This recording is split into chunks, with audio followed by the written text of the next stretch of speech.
Welcome to the Schools of Excellence podcast, where we have conversations about education, leadership, and building a school of excellence. The goal on this show is to bring you clarity, up-level your mindset, and give you practical strategies and inspiration so you can show up with confidence and trust your decision-making. I'm Chani Wolshansky. I'm a mom of 4 under 10, a former New Yorker, and been in the early childhood field my entire life. And I'm so grateful that you've joined me for this conversation. Hey everyone, welcome back to the ECE forecast, 2024 ECE forecast, where we are pioneering a new era of school leadership. So last week's episode, if you didn't get a chance to listen, pause this episode and go back and listen to the previous one, because each episode builds on the next one. And so this entire series of the ECE forecast is about having conversation on what the new era of school leadership and the 2024 forecast is going to look like. And I specifically chose 4 key buckets of where I see the landscape of those buckets changing so much in this new era. And that's leadership, parent partnerships, child relationships, and financials. And so last week, I really dove into leadership and how leadership needs to evolve and change as we enter this new era. And so today's conversation is going to be about parent partnerships. So let's dive in. What is really changing in the realm of parent partnerships? Well, in recent years, parent expectations have really evolved significantly. So parents today have way higher expectations for their children's education. And a lot of that is really influenced by increased awareness of educational standards, a desire for just like trying to control and create the best possible outcomes for their child. And this real heightened expectation really has resulted in increased demands on teachers and staff. And so parents are trying to control the uncontrollable. They are trying to control factors and components of their child's development and components of their child's life's journey that are not controllable by them. This is where environment, nature versus nurture, and them learning how to trust and have faith that they're going to do the best that they can, and they are still going to mess up, and they are still going to make mistakes, and they are still going to leave an imprint on their child that their child might have to work through later on in life.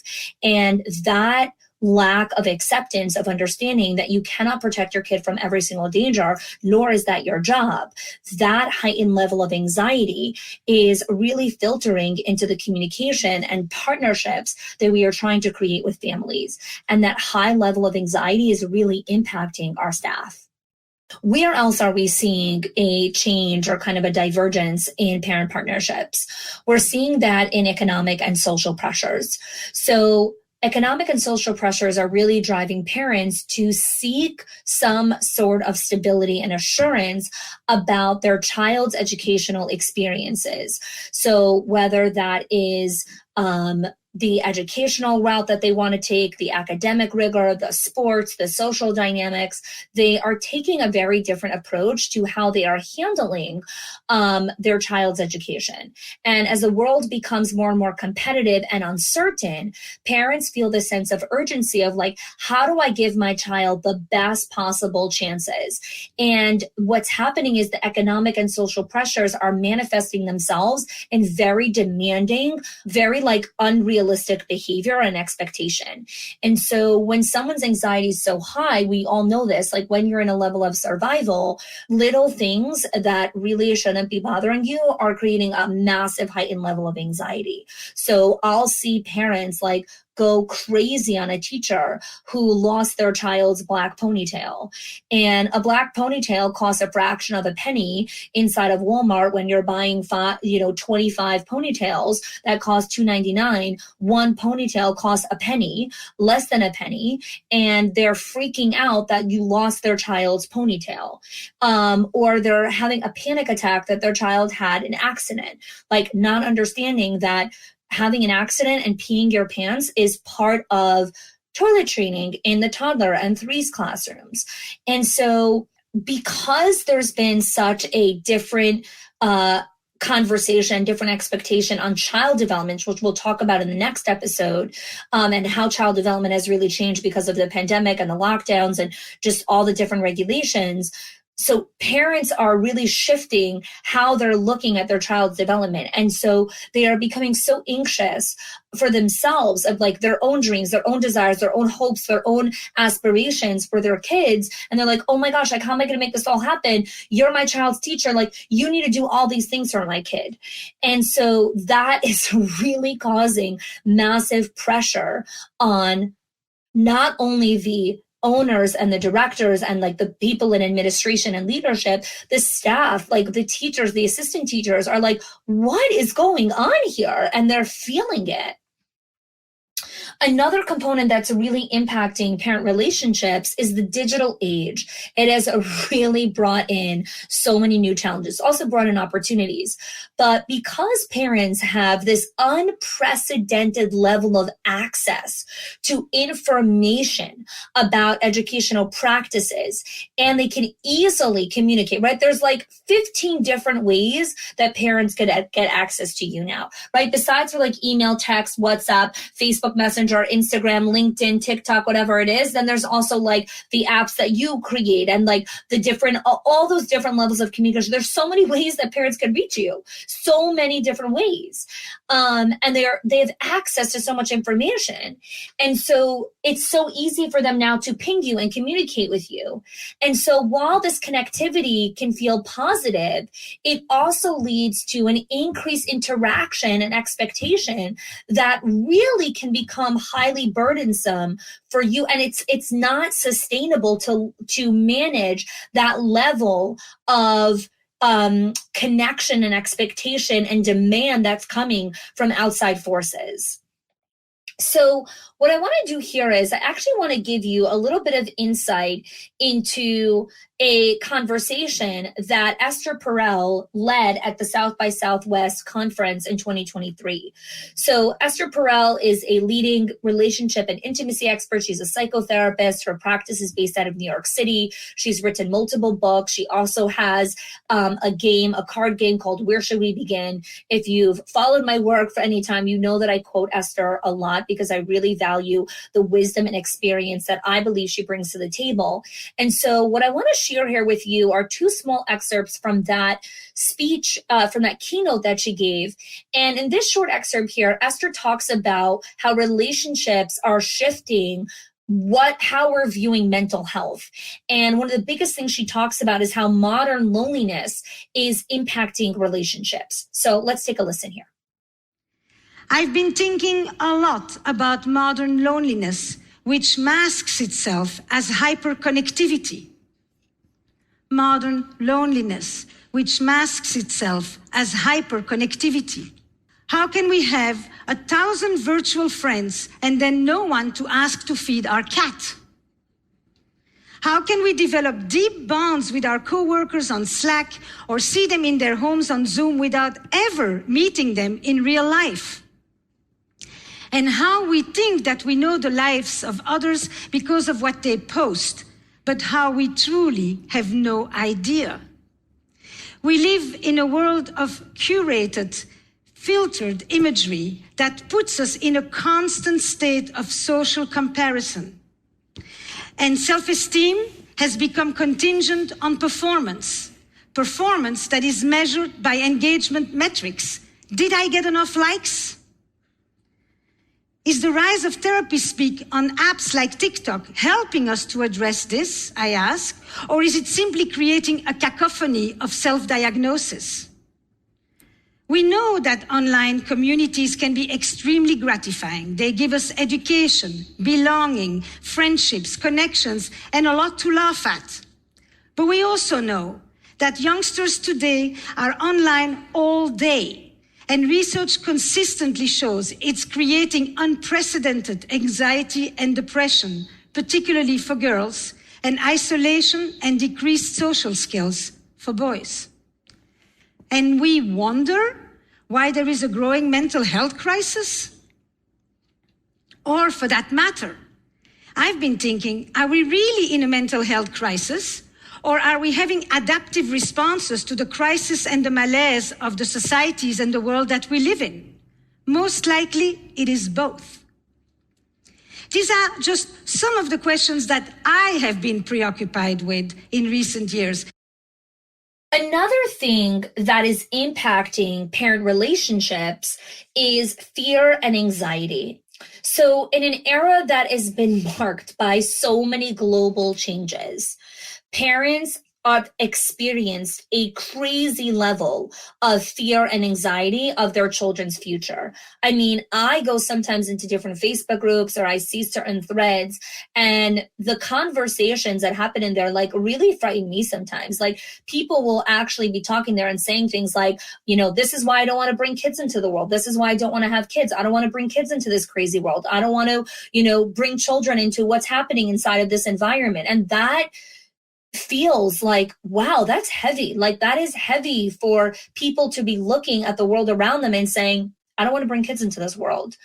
And the parents, the people that have chosen to have children, that do have kids, that are raising children in this era, while they have children and they've chosen, you know, they've made that choice, they're also looking around and saying, what is going to be with my kids? Like, what is going to be here? What is happening?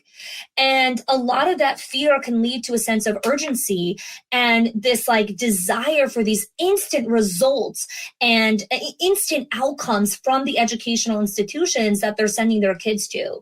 And what happens is like the parents are expecting these like instant results. And it's like, your kid is 3, like he has an entire journey of life ahead of him, or 5 or 6, or even if he's 15, like these moments are a blip on the radar of like their entire life's journey. But because fear and anxiety, when we're feeling it inside of us, it drives our urgency and our like emotional decision making, as opposed to like making decisions from a level of high cognition and mental acuity. We're not doing that, and parents are not doing that. And so they're coming into our schools and having conversations with our leadership team and our staff, and they're like, you need to do this now. And it's like, no, like that is something that takes several years actually to develop inside of a child. And also the brain is not fully developed until you are 26 years old. And so your child is 6, he has 20 more years of his brain developing. But the urgency, the rush, that thing, that emotion is driving far too many decisions the way that we're looking at parent relationships. Where else are parent partnerships being impacted? Teachers and staff are internalizing the parent issues as personal attacks. So parents are coming in, they're saying things like, I need this, I need that, you didn't do this didn't happen, that whatever complaints they're bringing, we don't have to highlight those, you know what they are. And teachers are internalizing them as personal attacks. And so the increased demands of these confrontations with parents really leads the staff to question their own talent, their own education, their own integrity. And the emotional impact is becoming really demoralizing on our teams and really contributing to feelings of shame and inadequacy. So I want to pause here for a second. I want to kind of rephrase this in a different way because I think this is really important to understand. When teachers or you or anyone in your leadership team internalizes parent issues, parent struggles, parent demands as personal attacks, you can begin to question whether you're good enough for the job, whether you're good enough to do this. When you start to question that, it is a slow roll for demoralizing the company culture. And when you feel feelings of shame and inadequacy, the way that you respond and react to challenges that are coming at you are very different than when you operate from a place of wholeness and a place of good enough. And so it's very easy for us to say something like, well, don't take it personally, don't take personally what the parent says or whatever it is. But we know that doesn't, work. we can't just tell our staff, don't take it personally. We can't just tell our staff, the parents don't mean it. They're under a lot of stress or whatever it is. Because guess what? They're also under a lot of stress. And when you lead, like I was saying in the previous episode, when you lead from a place of just wanting to tell people what to do, that leadership is not enough. People have been through too much. You can't just lead from that place. It doesn't work. It really just doesn't work. So how is this impacting turnover?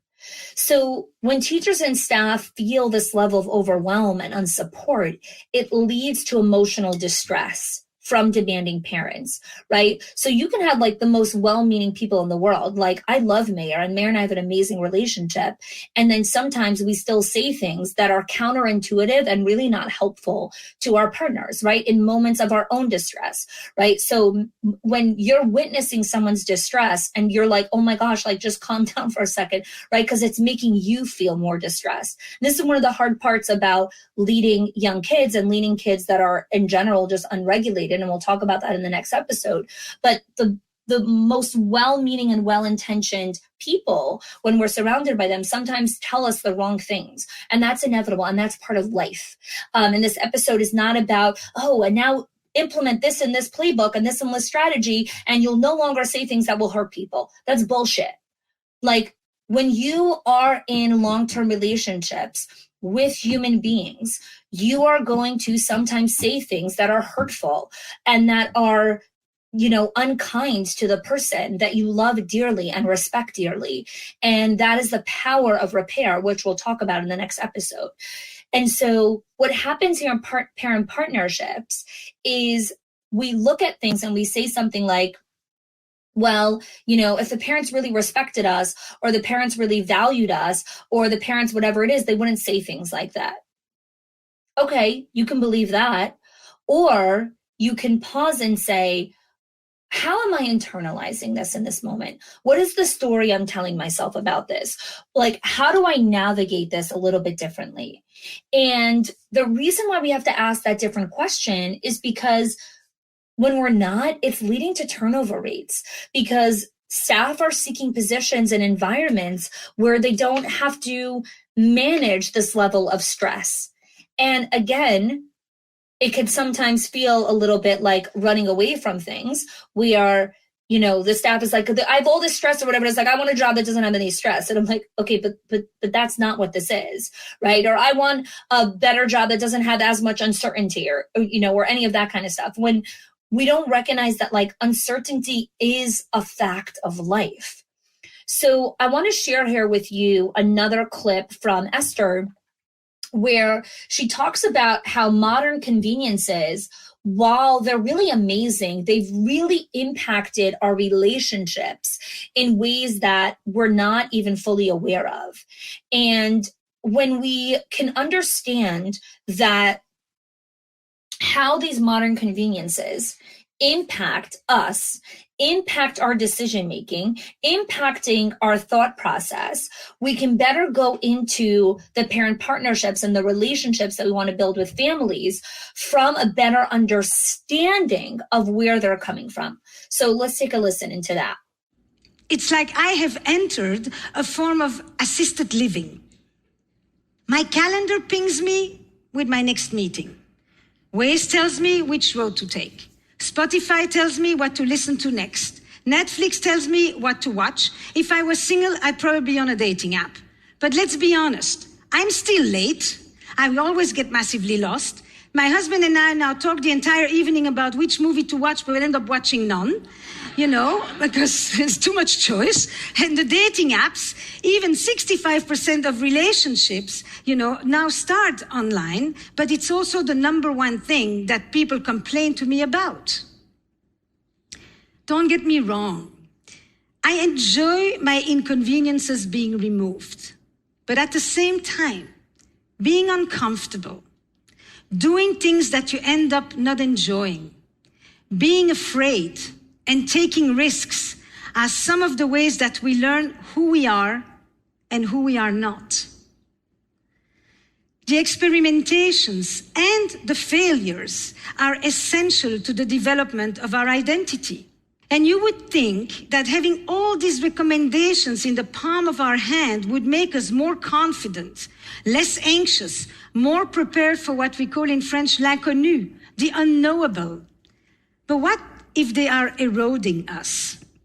When we take the risks away, we take away the learning opportunities. We create rigidity in a world that demands flexibility. We develop a constant need for certainty when facing uncertainty has always been a fact of life, something that many of you in this room know very well. And as my colleague Theodora Pavkovic explains, it's our ability to act freely upon the uncertainty and then see the ripples of our own actions that lets us know that we are alive. Our increasingly predictive technologies, while they have solved many of life's biggest inconveniences, are also making us unprepared and unable to tolerate the inevitable unpredictabilities of human nature, love, and life. They promise to eliminate friction, to smooth the rough edges. We've all been stroking these phones. We know what I'm talking about. But I do fear that we may be smoothing life's rough edges to the point of flatness. So now I want to kind of shift the conversation into addressing some of the key areas of focus that you want to have in 2024 and beyond as we look into this new era of leadership.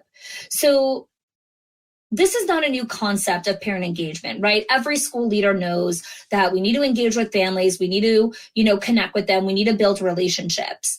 And I think the first thing that I want to invite you guys to look at as you enter this new era is what are going to be the clear channels for addressing concerns and expectations. So there's, again, so many channels and so many ways to communicate with the staff, with you, with the office, with the front of house, like all of those things. In 2024, I want you to get really clear on what is the channel. What are the channels, the ways that parents can address concerns and expectations? You need to educate your families how to come to you with concerns and expectations. Because what's happening is parents are coming with concerns and expectations at morning drop-off, at pickup, in middle of the day, texting this, doing this. Like there's so many different ways that parents are dumping their emotions, or as I call it, verbal vomiting over your staff and leadership team. And that breach of boundaries is what's making it so much more difficult for the staff to be able to manage the demand that's coming at them. So again, this is not about how do we get the parents to make less demands of us. This is about how do we create better channels for parents to communicate what it is that's on their mind and what's going on? Because again, like I just shared a couple minutes ago, we're in a new era of parent partnerships. We're in a new era of parenting, of regulation, of conversation. And so we can't ask the same questions. We have to ask different questions. So stop asking the question, how do I get my teachers to not take it personally? And how do I get the parents to complain less? And let's ask a different question. Let's ask a question of how do we establish clear channels for addressing concerns and expectations? Let's go a little bit further.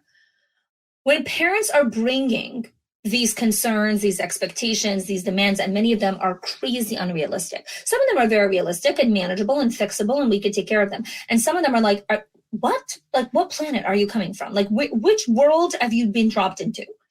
And so educating and training our staff how to manage emotional distress from the parents is key to helping teachers and your leadership team stay sturdy and regulated and calm in those moments. So I have a whole training on distress tolerance that I've done for many, many schools. And if you're interested in our distress tolerance training, please email us or send us a message, or all the million other ways that you can get a hold of us. All the links are in the show notes. And you can find out more information on our leadership days, on how we really support staff, on how to manage their emotional distress better with families. Another area that I want to address here in 2024 and beyond, and how you can really foster better parent partnerships, is creating a parent partnership system. So we all know that we need to create emotional currency in relationships. So when you are entering any kind of relationship, you can't just take out of the relationship. You need to pour into a relationship. And you know that with your own kids, you have to build that relationship, that emotional reciprocity, that just emotional currency inside of the bank. And I have a whole podcast episode 3 on this podcast called The Gratitude Matrix. And this is where we're learning how to build emotional relationships with our staff. So parent partnerships are very similar. And inside of our Directors Inner Circle and our Owners HQ program, we actually have a whole framework called the Parent Partnership Blueprint, which is an entire blueprint on how to consistently build emotional currency with families. Because when parents feel that they have a partnership with the teacher, that they have this relationship with them, they complain less. They bring less challenges to you, less things bother them, right? So think about yourself when your cup is full, when you are feeling good, when you are well taken care of, when your needs are being met. Pointless things are pointless. They don't bother you. And so if we look at the framework that I've been sharing until now, where we have increased parent expectations, economic and social pressures, digital age challenges, fear and anxiety, all of these things that parents are coming with, if we can bridge it and create emotional currency with the families, they understand that we truly love their kids and we have their best interest in mind. This is something that I started doing back in 2009. So this is going back over a decade ago, where I created the Parent Partnership Blueprint when I was a teacher, and then I ended up teaching it to my staff when I moved into positions of leadership and management. And the Parent Partnership Blueprint is a simple framework and understanding. How do I pour into these families? How do I communicate to staff, that to the families, that we love their kid, that we know their child, we see them, we hear them, we validate them? And so if you're interested in that framework and you want to learn more about our Parent Partnership Blueprint, click the link in the show notes and we can have a conversation about our Owners HQ and Directors Inner Circle and see if you're a good fit for the program. So where else can we look at the next era of leadership and how parent partnerships are going to be impacted in this coming year and beyond?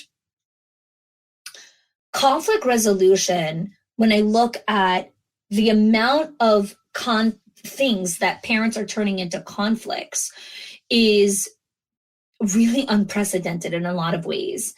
And knowing how to lead difficult conversations and conflict management with families will really empower your staff to not feel helpless in the realm of like, oh my gosh, like this parent came again.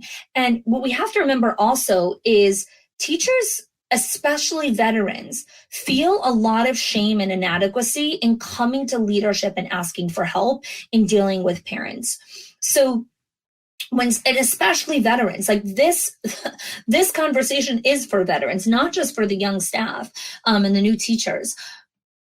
When veterans are used to a particular way of engaging with parents, of having conversation with parents, of calming their fears, of engaging with them, of building emotional currency, of all their stuff that have worked until now. And then they come into this new era as we head into 2024 and beyond, and they're like, this isn't working. Like this, like no matter what I do, this parent isn't staying, isn't engaged, or is still coming down hard on me, or whatever it is. The veteran teacher has so much shame around coming to leadership, or even their own colleagues, right? Asking for help is not just about questioning up. It's also about turning to the peers alongside you because they feel like, well, I'm supposed to know what to do, right? Or I'm the mentor teacher, like everyone's asking me for help or whatever it is. And we need to remember, like, just because you mentor other people, it doesn't mean that you don't need help. It doesn't mean that you have the answers to everything. It doesn't mean that just don't need support. Of course you do. So as you enter this new year, I invite you to please lead one-on-ones with your veteran teachers and explain to them this. Have them listen to this podcast, explain and educate how parents are changing and evolving and why it is so critical for them to, when they see certain things, not see it as, I'm not a good enough teacher, I don't know how to do this with these parents, but an invitation to, I need to go get some wise counsel. I need to go ask some other people if they have some insight that they can help me with over here. So by recognizing these changing dynamics of parents and educators and how schools really can come in together, we can really reduce staff turnover that's connected to parent partnerships. But more than anything, the parents are a huge stakeholder in how education is going to consistently work and evolve in the next year and beyond. And so forging those powerful parent partnerships, building those relationships are going to be key to empowering you and empowering your staff to feel like they have the confidence, the steadiness, and the sturdiness to enter those conversations. So thanks so much for joining me for this second episode. So far, we've done leadership and parent partnerships, and next week we'll dive into child relationships. If you are loving the Schools of Excellence podcast and have gotten any value out of it for your school, I would love if you can do two things for me. One, subscribe to the show so you never miss an episode. And two, can you please leave us a review? Reviews help other school leaders know that this is the place to learn how to build a school of excellence. And I would be so grateful if you can do that for us. Your help and support makes this show to be able to be listened by the thousands of other school leaders all around the world. Thanks so much for listening, for giving us your time and attention each and every week. And I appreciate that you have joined us.